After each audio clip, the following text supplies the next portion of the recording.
There's a natural weight gain that happens for everyone. It doesn't matter how lean or how fit you are, you will notice a shift in body composition. Think of it like a mosh pit. You're in the mosh pit, you're going to your favorite concert, and everyone around you is going nuts. That's literally what your body is doing. So I'm Tracy, the founder of Sexy Aging, which is digital resources to support women going through menopause.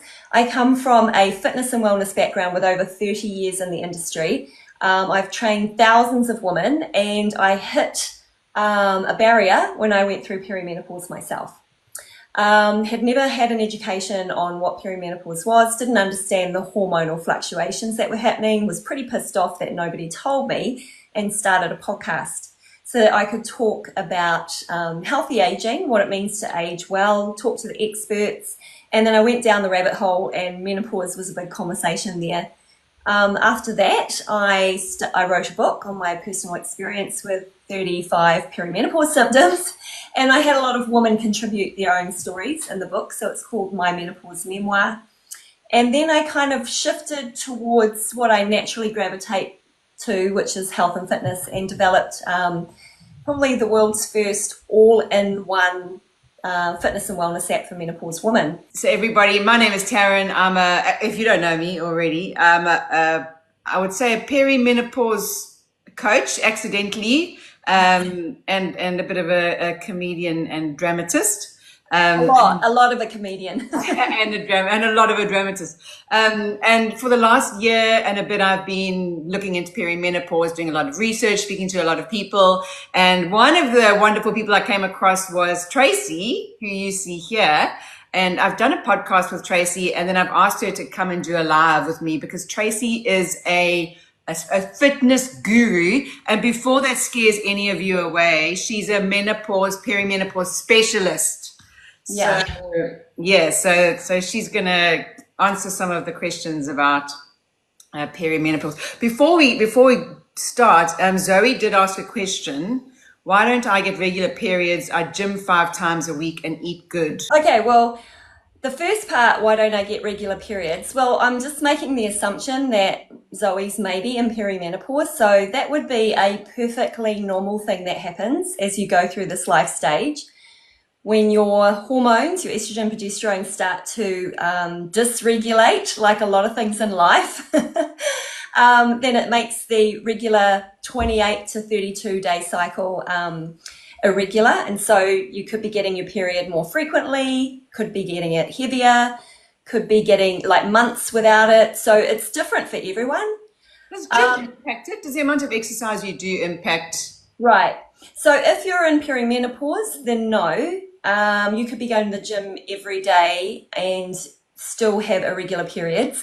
But if you're not in perimenopause, say you're under the age of 35, and maybe you're exercising a lot, and perhaps you're not having enough calories, that could actually cause dysregulation of your period. And that's called amenorrhea, which is when your periods actually stop.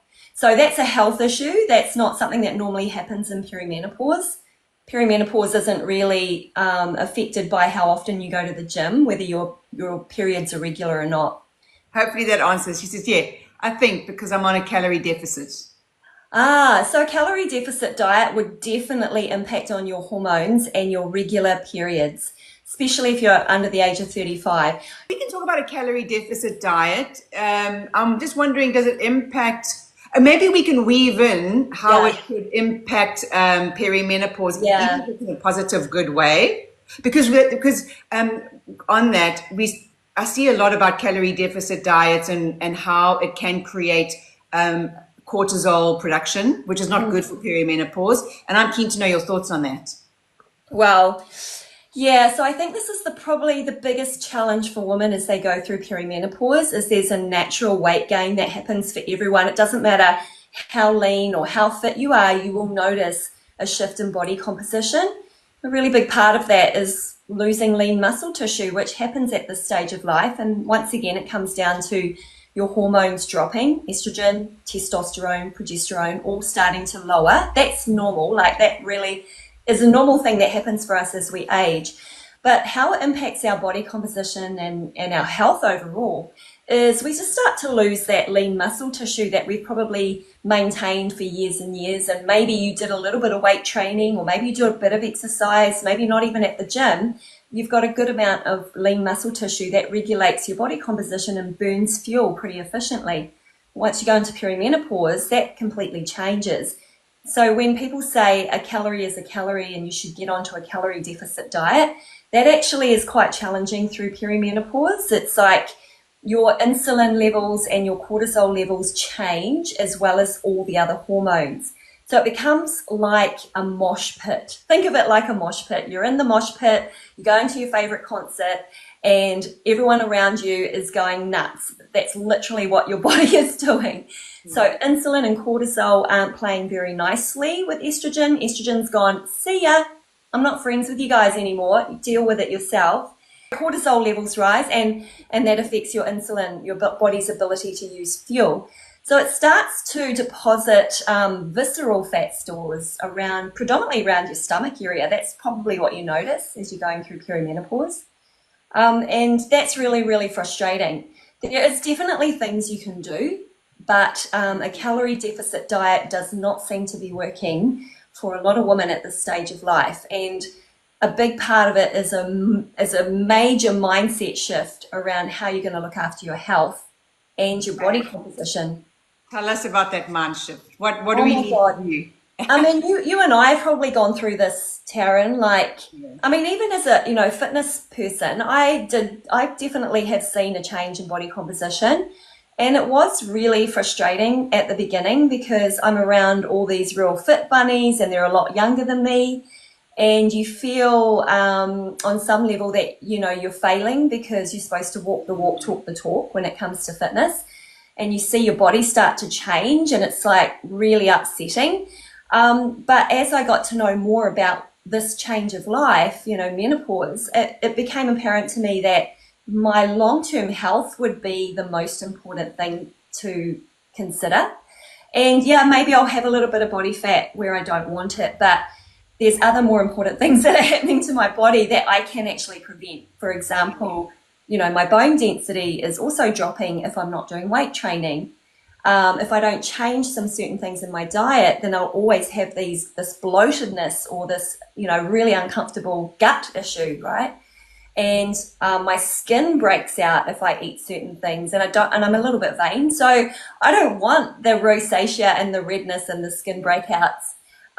So there was just that mindset shift of there's much more to this than being on a calorie deficit diet and trying to keep my body fat at 12%. I now realize, if I'm going to live this really long and healthy life and be a kick-ass, I'm 54 now, but if I'm going to be kick-ass 55, 60, 65, there's more important things I need to consider than, have I put on 3 kilos? Yeah.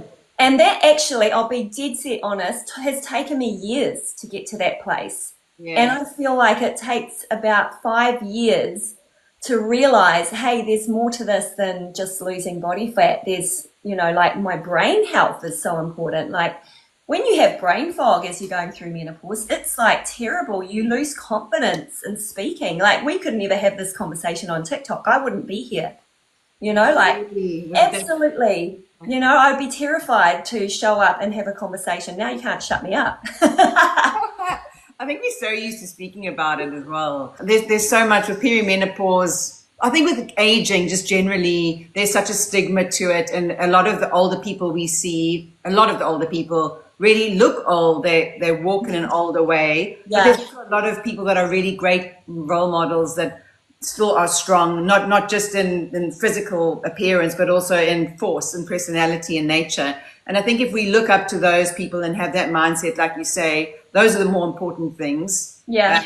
But it is really hard, right, Taryn? It's really hard to realize that they are the important things, and it takes some time because we are so conditioned as women, right from the age of about, 10. I remember someone saying something about my body.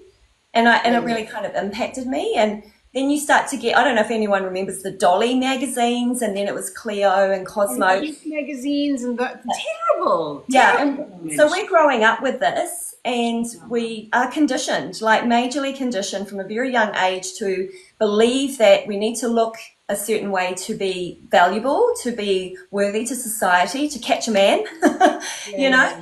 And then, of course, there's always the latest diet in there, and who hasn't tried those? And so when you're on this train of constantly, dieting, and you see the results when you're younger, and then you get to your mid-40s and it just doesn't work anymore, it's a real mindfuck, to be honest. I've got a question here. Hmm. Nicolette said, I have been avoiding seeing a doctor with regards to hormone treatment. I have tried supplements, but just feeling so fed up. I agree that a lot of women do avoid seeing a doctor about hormone therapy or hormone replacement therapy. I just call it hormone therapy because I don't like the word replacement, even though that is what you're doing. I think there's a little bit of fear factor, and it actually concerns me that we have no issues with going on the pill, on the contraceptive. Like, we don't even question it. And yet hormone therapy is so much more natural. And, 80% of women that actually go on hormone therapy have said it works. So if you're thinking that it's not going to work, or for some reason, I mean, go to the doctor for the reason that you want to find out about it and get your questions answered. We're not doctors here. That's so true, yeah. Yeah, so, but I will say, just from personal experience, as a fitness coach, as a health and fitness coach, I did all the things from a natural perspective to try to manage my menopause symptoms. And most of them worked, but there were some significant symptoms for me: brain fog, anxiety, and joint pain. And I have one that I usually share with my friends, but I'll share this with you. Just that sense of lack of joy, like everything was meh, a bit grey. Like, is this all it is? Is this what my life is now? Like that feeling, and which I would call it low-level depression or some level of depression. Never, ever had that experience in my life before. Because of those symptoms alone, I felt it was worth investigating hormone therapy. Did a lot of research on it to find out, is it safe? Is it effective? What's the good time to take it? And of course, I just went to talk to my doctor, and she said, you're a great candidate.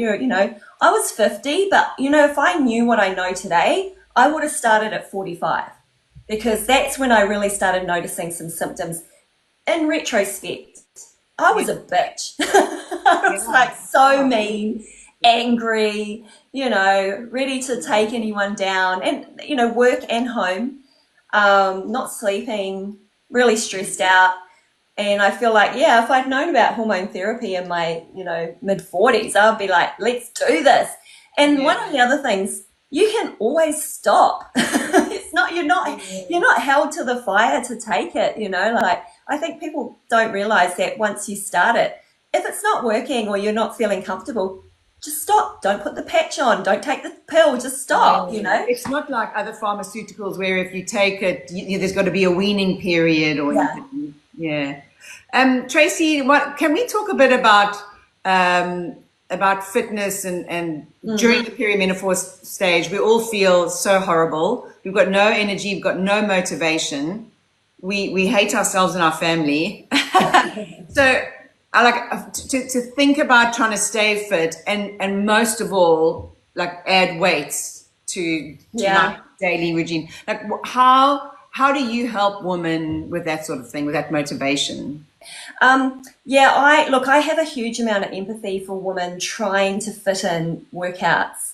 And there's another part to that, which is you're probably hearing the narrative that you should be lifting heavy weights. And I'm a fitness person and I know the science behind it and I know that this is true.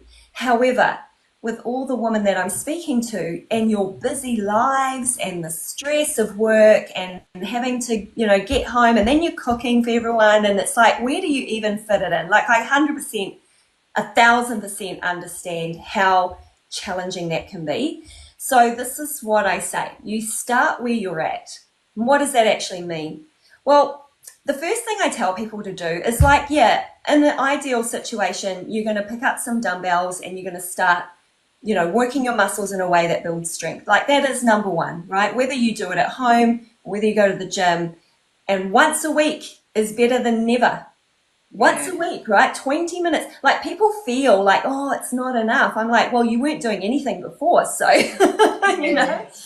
once a week for 20 minutes just switch it out for something else that if you get up and you go for a run and that takes you 25, 30 minutes and you're doing cardio, like I swear, if you switch that out for 20, 25 minutes of strength training, that's going to be a lot better for you, for your future as well, than that run, to be honest. So it's just a switch thing.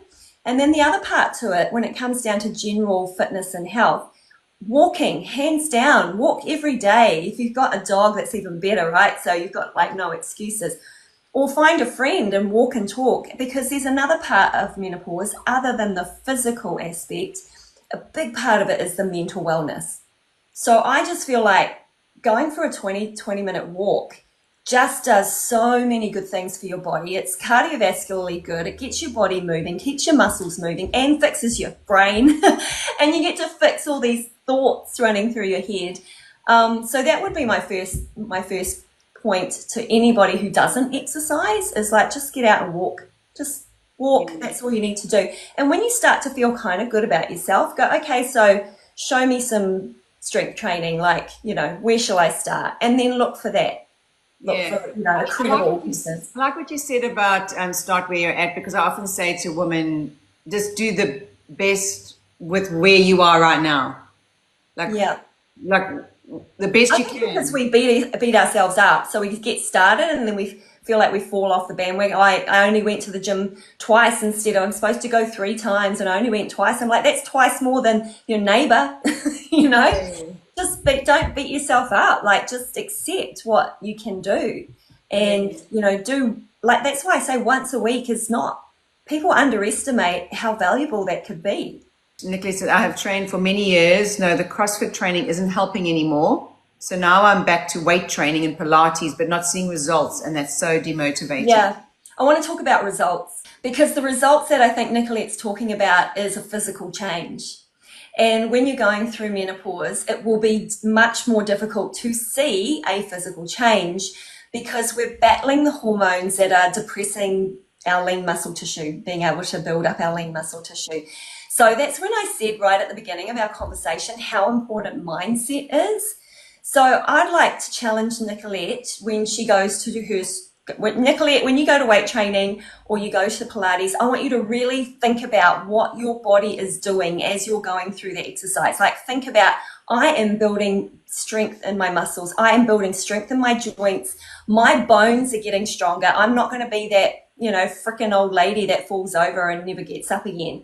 Like, you need to have that mindset shift as you're going through the workout, so that when you walk away, instead of beating yourself up about not changing how you look physically, you start going, fuck, I'm strong. Love it. I am the strongest in the gym, or I did a minute longer on that Pilates exercise than I did the week before. And like, really start to celebrate those gains, because they are meaningful. And I think that's where it's really hard for us women to go, we don't celebrate those things. I mean, I'm watching women my age now. The number one goal for them is to do chin-ups in the gym, right? Unassisted. Like, I can only do 2. I can only do -2. But, right, and I'm watching these women, like, build up, and that's the number one goal. That is their benchmark goal. So when we talk about results and motivation, I'm like, when we have the zombie apocalypse, these girls, it's game on. They're good. They're sorted. They're climbing. You want to hang around with. Yeah, they're the people you want to hang out with, right? I think at one point I was doing like 15 hours of cardio a week in my mid-40s, because I felt so bad about the direction my body was going. And then when I realized all I was doing was increasing cortisol and decreasing lean muscle and putting myself into quite a catabolic state, and I was getting no physical benefits whatsoever, I started thinking there's something about this. So when you're a fitness trainer and you could do that and you would get instant results in 3 weeks and people would be going, oh my God, look at you. Yeah. When that stops happening, that really messes with your mind. So I just wanted to encourage women that, we do need to shift about and put our focus onto the things that's actually going to be important in the future, which is like, how smart are you still, right? How can you have a great conversation? Are you killing it in the boardroom? Those things become important, because, this whole gendered ageism conversation comes into menopause as well. Yeah. So Ruth says, what if you've been on different dosages of HRT, but you still don't feel great? I found it took me about 3 years to figure out what really worked for me with HRT and different supplements. So I think, and I had to eventually keep a track record. And I actually made a video about this recently, where if I had done things differently for perimenopause, I would have tracked all the different treatments I was given and how I responded to them, because I would have got to that point a lot quicker than having to spend 3 years trying to figure out what worked. So it's possible you just don't have the right dosages yet. There's something else missing. For example, I had really, really bad anxiety. I didn't understand. I'd never had anxiety before. And it wasn't until I went on an anti-anxiety medication. So I was on HRT and I tried all of it. I tried all different dosages, but nothing helped. It wasn't until I went on an anti-anxiety. And to me, to go on that kind of medication, I'd always been raised by a mom who said, you don't need antidepressants or anti-anxieties. You got to pull yourself up by the bootstraps and you can get through it. Your mind is strong. So it's hard for me to go on that kind of medication. So just keep looking, keep checking. You have to be the advocate for yourself, because the doctors don't know how to treat this. They don't know how to help us. That's what I would say to you. And then I think this next question, Tracy, is for you. I also do Pilates and focus on progress rather than perfection. That's not a question. That's awesome, Susan. Yeah. Keep doing that, Susan, because I swear to God, if you go home and you make your family do some of those exercises that you do at Pilates, I swear to God, they can't do it. And that's when you realize that how freaking strong you are. I've started watching, I don't know, it's quite a big thing for sports teams to join Pilates classes now. It's just, we can't compare ourselves for the way that we look. Yeah. We've got to look at other metrics and realize that those other metrics are lifelong health metrics. I just feel like when I say this, there's nothing sexy about that, right? Well, but it's the truth. Change the definition of sexy. Yeah. In my head now, I'm so strong. I've spent the last 2 years dedicated to strength training, and I didn't really enjoy it before that. I hadn't even considered supplements to replace at least some of the HRT. I don't take supplements to replace HRT. I take supplements to complement HRT. Same. Yeah, the supplements I take are basically magnesium, your omega-3 and 6, vitamin B complexes, vitamin D, because vitamin D, a lot of women are very low in that. Yeah, and that has something to do with estrogen as well.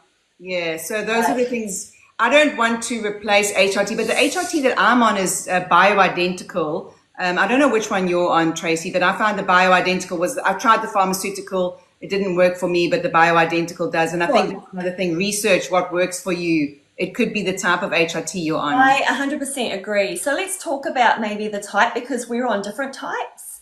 And I just want to commend you, Taryn, for pursuing something that's really going to work for you. 3 years is a really long journey to find the formula.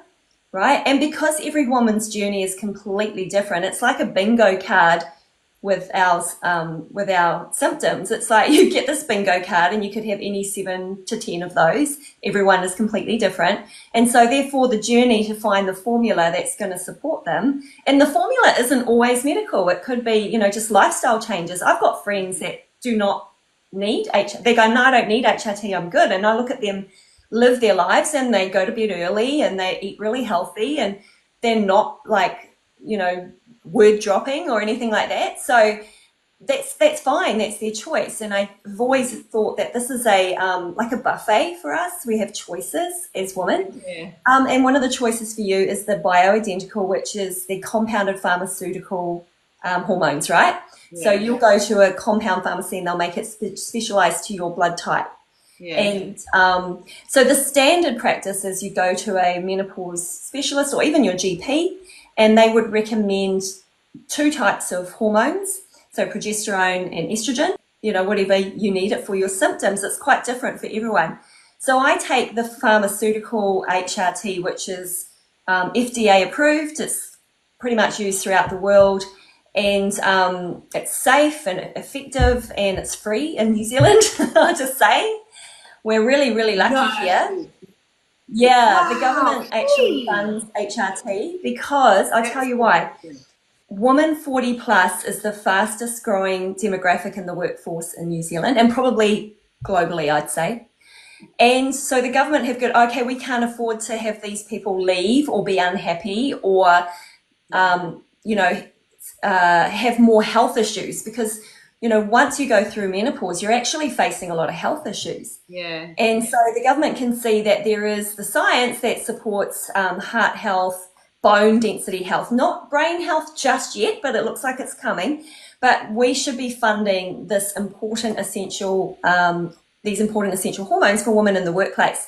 And so that's why it's free in New Zealand. Okay, so I just want to say, like, we do not need to have any stigma around anything that's going to help us get through our daily lives and activities, right? There should be absolutely no stigma around any medications or whatever you need to do to get yourself through.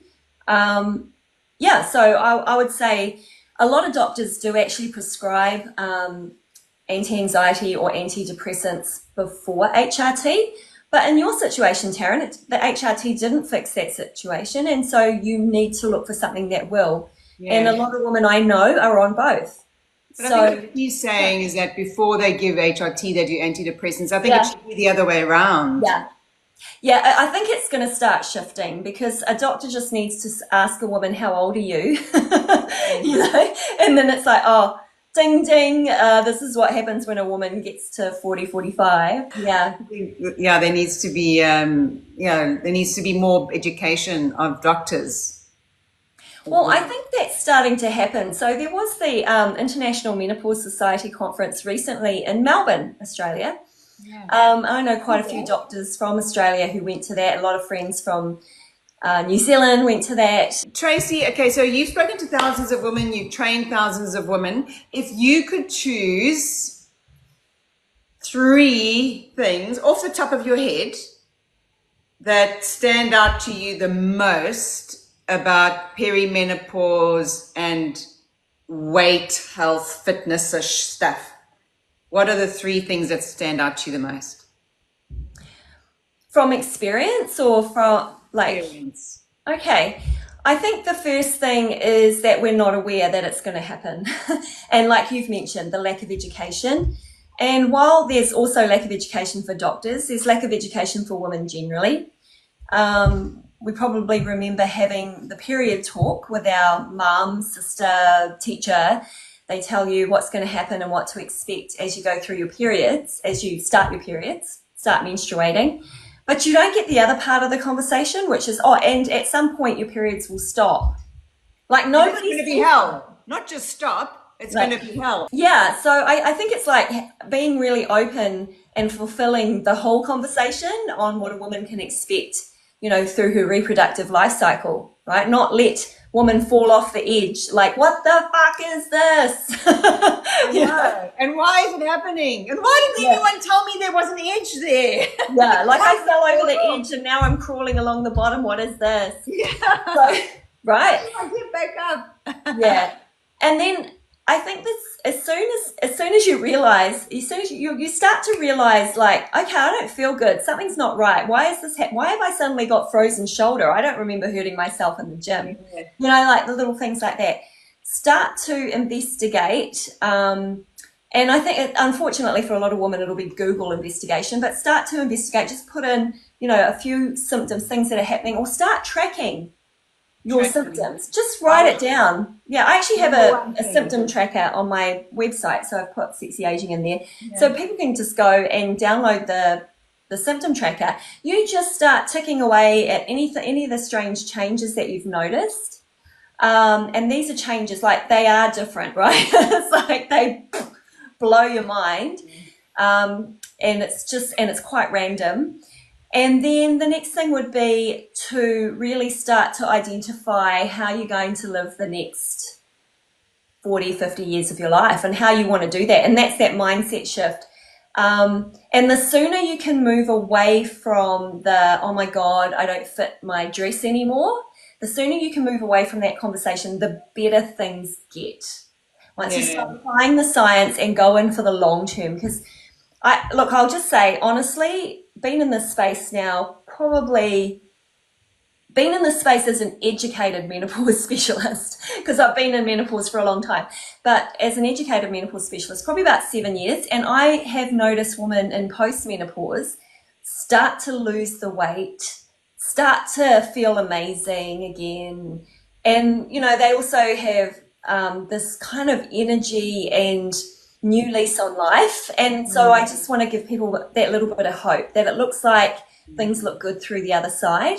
I do know that there are some postmenopausal women that still have some symptoms, but generally they seem to be able to get back on track, especially if they do train if they've been very consistent with their fitness, they do manage to start dropping the weight post-menopause. So that's really interesting because we don't have a lot of science or research on that.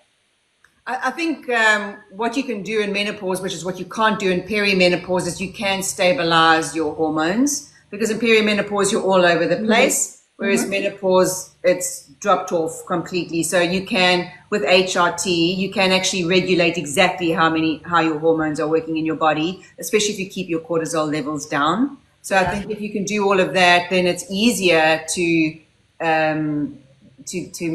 maintain good sleep, get energy, which sleep obviously leads to good energy, but then also to exercise and then maintain the weight. But I'm definitely going to keep in my head now, after our conversation, I'm going to be zombie apocalypse ready.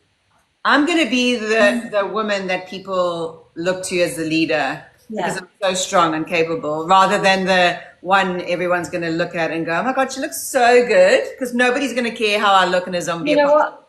Women of a certain age, let's say that, are pretty invisible, right? So when we think that people are looking at us in the gym, they are not. They are not looking at us. They're looking at the young 25-year-old doing some deep squats with tiny little shorts on. So they're not looking at you. But when you're doing 5 unassisted chin-ups, somebody is going, okay, this is a different generation. I did not expect to see this. But I think, I actually think there's real power in going into the gym and thinking, no one's looking at me. No one's paying attention. I'm doing this for myself. I am going to be able to jump that fence, you know, do those hurdles, run as fast as a motherfucker. You know, I'm going to be able to do that, and I don't really care who knows it. It feels good to me. Yeah, that does. It's empowering. Tone said, who are you talking about? The great pause. Best thing to do is not drink alcohol. Best thing ever. Tone, I would disagree. From a non-medical perspective, I can totally understand how it would make sense that not drinking would be so good for your body and help your body, especially during this phase. But if I don't have my glass of wine at night, I'm miserable. I don't want to cook. I don't want to do anything. I just want, you know what? I had that glass of wine and I'm happy. I'm going to challenge you, Taryn. No, Tracy, I don't want to be challenged. My sister tries to challenge me all the time. And I say, no. Are you sure? Because I actually have to agree with Tony. And look, wait, hear me out. I also love my wine. And I live in New Zealand, and they have some of the best Sauvignon Blancs worldwide. Like, I moved back to New Zealand 4 years ago, and I walked into the supermarket and I was like, holy shit, my favorite Sauvignon Blanc is only, you know, $12 or $15 a bottle, when I was paying probably $55 a bottle in Asia for the same Sauvignon Blanc. So of course I'm going, okay, filling up my cart and spending the next 2 years having a glass of wine every night while I cook dinner. And look, I totally get that. There's something very ritualistic about going, the day has finished, now I've got to cook and feed my family, but I'm okay if I have this wine, right? So I understand where you're at, Taryn, but the science is showing a very negative fallout for your brain health, particularly through menopause and drink alcohol. There it is. And out the other. Okay, so can I make a recommendation? And I heard other people hear you, but I can't hear it. I can't hear it. No. Oh, look, I was in denial for years. Yeah. And I knew the science coming out, and I have a really good friend who's a researcher. And she didn't want to show me the research because she knew how much I loved my wine. And then we were out one night and she's not drinking, and I'm like, oh, come on. And she's like, Trace, got to let you know, I'm sorry to tell you this, but here's the latest research. And she knows I'm a menopause educator, so she goes, you need to know this. I'm like, okay, all right. So this is what I started doing. This is so hokey. I started buying the low alcohol version, not the no alcohol version, and I started weaning myself off. And so this has been a process that's 3 years, and now I'm up to year 4, and I might have a glass occasionally, and that's it. Okay, Tracy, so I asked you a question a little while ago, and I'm not sure we got through them. So the 3 things that you've noticed in your research are mostly to do with like fitness, and fitness and strength and health with perimenopause. The one thing you said, the first one was women don't realize it's happening. Okay, so if it comes to fitness, if we go fitness specific, I think the second thing is look at how much cardio you're doing, because when it comes to fitness, a lot of women will start to increase their cardiovascular to burn calories, right? And that's actually having quite a negative impact on your lean muscle tissue. So it is really important to do cardiovascular activity because you need to have a healthy heart. Your heart is also struggling to stay healthy as you lose estrogen. So cardiovascular activity is important, but not the everyday 5 to 10K run that a lot of people do, a lot of women do, I notice, especially if they're struggling with weight gain. They start increasing their cardio, decreasing calories, eating air, not getting any results. So the first thing is to drop the amount of cardio you're doing if you do a lot or you do it every day, and introduce some strength training. And once again, we've mentioned it, right? If anyone's new to the call today, so start where you're at. So strength training could be anything that challenges your muscles where you can feel it. So that could be body weight. You could start with body weight training, right? Just moving your body with squats, lunges, and push-ups. That's a really good start until it feels like, okay, I can do over a minute of those. And then you've got to start introducing resistance. And resistance could be something like a booty band. Like this is to build you up to the ideal scenario. So a booty band is just one of those little rubber bands that you can resist. Your muscles will resist it in any direction. And then the ultimate is to have some dumbbells and to start lifting the weight against the force of gravity, because that's going to increase the lean muscle tissue. That is going to make you stronger. That is going to give you a longevity. And if you do happen to have a gym membership, then you'll be using either a combination of free weights and exercises on machines.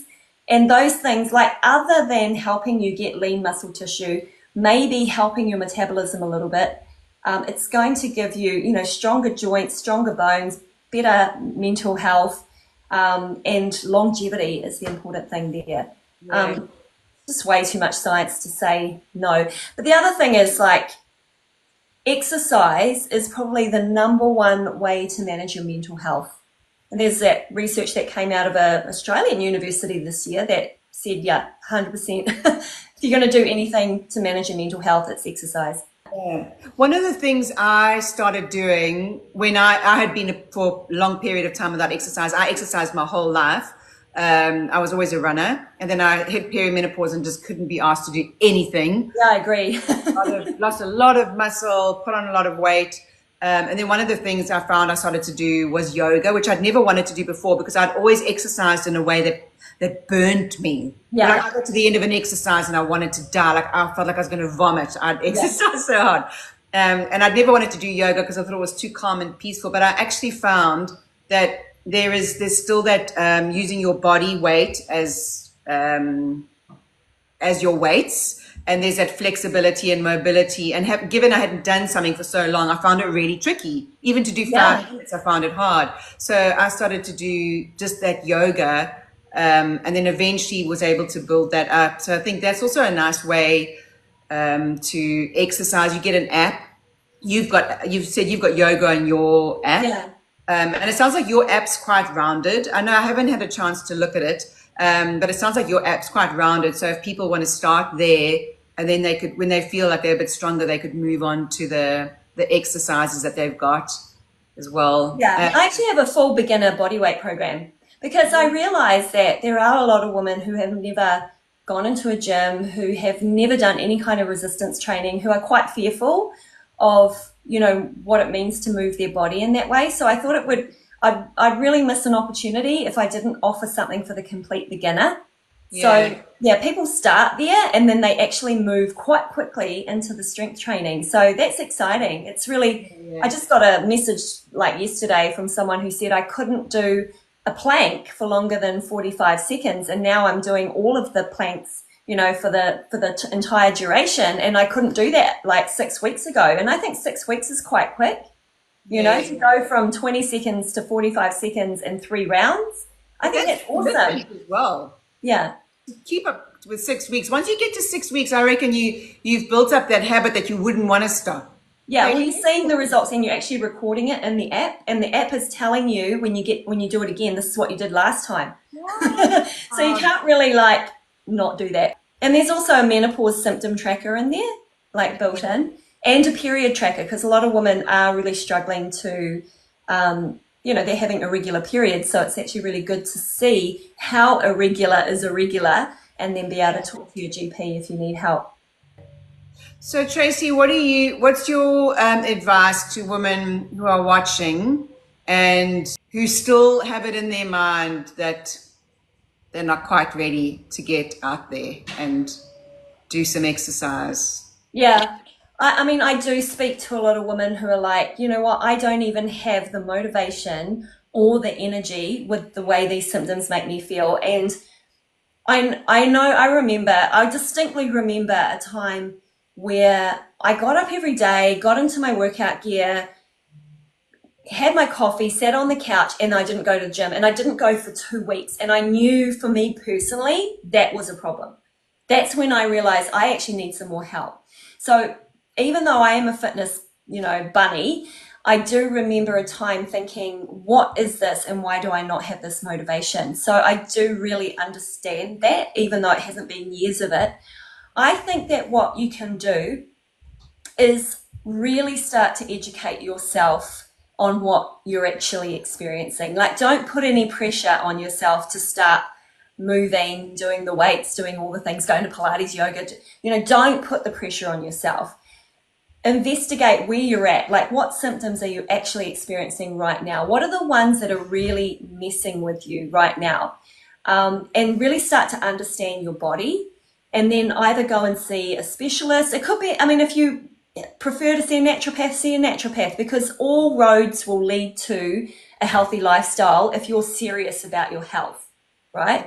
So just start to talk to an expert. Could be a menopause specialist, it could be your doctor, it could be your best friend. Start to really open up and talk about the experience that you're having, because I think a lot of women actually hold it in and say, I don't want to accept that I'm aging, or I'm going through this, or I have no idea, I don't even know where to start. I also know, and you do a lot of really, really great videos about this, is your relationship with your significant other, your partner, your husband. I think that they cop a lot as we go through menopause. You think what, right? sorry? I think our men or our partners, they get a lot of shit as we're going through menopause. And a lot of that is because we have no idea what's going on. Like, we don't know, how to deal with it ourselves. And so the ability to talk to someone, whether it be them, probably not, a girlfriend, a professional, a doctor, a therapist, anybody, to accept that we are at this life stage and learn what it takes to be healthy. That's the beginning. At some point, you'll get the same message, which is you need to move your body. You need to move your body. Like, it's a foundation. And then you'll find the thing that lights you up. Now, of course, I say number one thing to do is strength training. There is undeniable amount of science, not just for menopausal women, but for longevity. Every exercise physiologist who's been says this is what you need to be doing. But not everyone is going to pick up on that straight away. So what do? You find the thing that lights you up. It could be dancing, it could be walking, it could be swimming. Just find something, not for the purpose of weight loss, or not for the purpose of I need to hit a goal. Just do the thing. But it'll be in your own time. And when you're ready. I picked up rollerblading because I loved it when I was a kid. So I went and bought rollerblades. and I loved it. That's actually the thing. So I have this online course that's in the app, and I talk about my favorite thing I did as a kid and why I might pick that up again. And it's because of how it made me feel free, capable, and I love the sensation of the wind in my hair. And I used to go to a roller disco, right? So they would play the best music, and I just felt like this is so awesome. I mean, I'm not sure like that I will pick it up again, but I'm bloody proud that you have. Oh, it's such good fun. So Poopsie said, I tried exercising, but every time I did, my body aches, it kills me. Oh, I'm so glad you actually said that, because my hips, Tracy, my hips kill me. So I've started taking, is it curcumin? Curcumin. Curcumin, yes. And I've started Yeah. taking a supplement with NAD plus in it. And I've definitely started to feel better, and glucosamine chondroitin. But also what I had to do, Poopsie, is I had to pull right back and do little bits first and then build up again. I think when you try and do too much and your body is not coping, it makes it even worse. One of the things the doctor told me was that your drop in progesterone shortens or weakens your ligaments. Is that true? Is that what it is, Tracy? Yeah, absolutely. So the reason that we're getting really sore joints, so hips, knees, shoulders, lower back, is that we're losing the estrogen and the progesterone. And if you are not already practicing something like yoga or stretching regularly, then you'll definitely notice that joint pain. And so I'm just thinking, Poopsie says, I try exercise every time I did, my body aches. The thing I'd recommend for you is yoga. Yeah. Down, like it's exercise. Of course, it's a lot slower, but it ticks the boxes with quite a few things. It'll really help your joint pain. Also helps you with your mental wellness. I think it takes a while though. Like, I'll be honest, I started yoga years ago, and it took me a couple of years to go, oh, my brain needs this. Yeah. But my body absolutely loved it. And I have a little hip problem as well. When I don't stretch or I don't do yoga, I'll just hobble around like an old woman. And as soon as I do it, it's like instant fix. So yeah. We lose mobility because our tendons are getting very, very tight. Yeah. That's why yoga is so good for the stretching and keeping those. Yeah. But HRT also helped. So I'm just Yeah. saying, like, a combination of things. And there's definitely supplements. I'm not sure, 100% sure how effective some of the supplements are, but they're worth trying. Like, I do think curcumin is probably one of the better ones. Also, low inflammation eating. So getting rid of your sugar. It also like getting rid of your sugar as well has an impact on your migraines as well. I get migraines, so that helps a lot. Wow. Tracy, you've also got on your app some nutrition. You got recipes and things. Yeah. So it's about your approach to eating during perimenopause. I'm the worst example because when I was in perimenopause, I did not want to do anything. I didn't want to cook, and I didn't want to listen, and I didn't want to learn. I just wanted to shout at the world and swear at. So can you tell me about how you approach nutrition and how women like me can get over that as another mental load to have to take on and bear? Do you know what I mean? Yeah, I actually think you need a psychologist on this because everything you're talking about, I've experienced too. And I know a lot of people will go, well, how is that possible when you're in the fitness industry like that? You would feel like you don't want to take care of yourself. It's just too much. But I do think that showcases that no woman is exempt from the perimenopause experience. Some, it's going to be harder than others. I think it was, once again, I say it's the mindset shift and the things that I learned about nutrition as well. So, having more protein in my diet, which supports the lean muscle tissue. So I don't lose lean muscle. I've got more bioavailable amino acids in my body. One of the things I use when it comes to nutrition is what I call habit stacking. So just writing down a list of all the things I know that I should do and choosing 3. Just 3. I'm going to start with those. I'm going to do them in the morning, and I feel like I'm already winning. So, for example, it's a protein breakfast. So I used to, and actually I don't say don't have oats or don't have muesli. I have it sometimes because it's nice. And then I just have yogurt and stuff with it, and that's great for protein. But my primary time for getting protein into my diets first thing in the morning. Like, well, not first thing. I can't eat before 8 o'clock in the morning anyway. So it's like eggs and salmon, and I have sauteed broccoli, and I have a piece of yummy wholemeal toast or sourdough, and some avocado. So I'm kind of ticking all the boxes nutritionally. So there's protein, there's some low GI carbohydrates with the sourdough toast, there's the omega-3 fatty acids with the avocado and fiber, and then saute vegetables or saute spinach and broccoli. I'm getting my fiber. So those are the key ingredients for nutrition during menopause, is fiber and protein, and then lots of colors with your vegetables. If I do that in the morning, I'm like, I feel like I'm winning. I'm killing this game, you know. And then a protein shake mid-morning is once again just too easy. So those two things are the beginning of the day. If everything turns a bit shit from there, I don't really beat myself up. I go, oh, I've really kind of flooded my body with some good nutrition. But it does lend itself as a habit to want to choose better stuff later. Yeah, it does. You start the day out well. So DCL Kitty says, do you have a lot of carbs? Yeah, I would say from a carbohydrates perspective, so there's two types of carbs, right? There's the starchy carbohydrates and the complex carbohydrates. And the starchy carbohydrates are the things that grow on trees and grow in the ground. And I would have pretty much unlimited amounts of that. And that's also going to hit your fiber goals, because we tend not to get enough fiber, and we need fiber to keep our heart really healthy. So if you don't want to have a heart attack, increase your fiber. That's starchy carbohydrates. But that also includes what I call low GI carbohydrates, your sweet potato, your pumpkin, your quinoa, brown rice.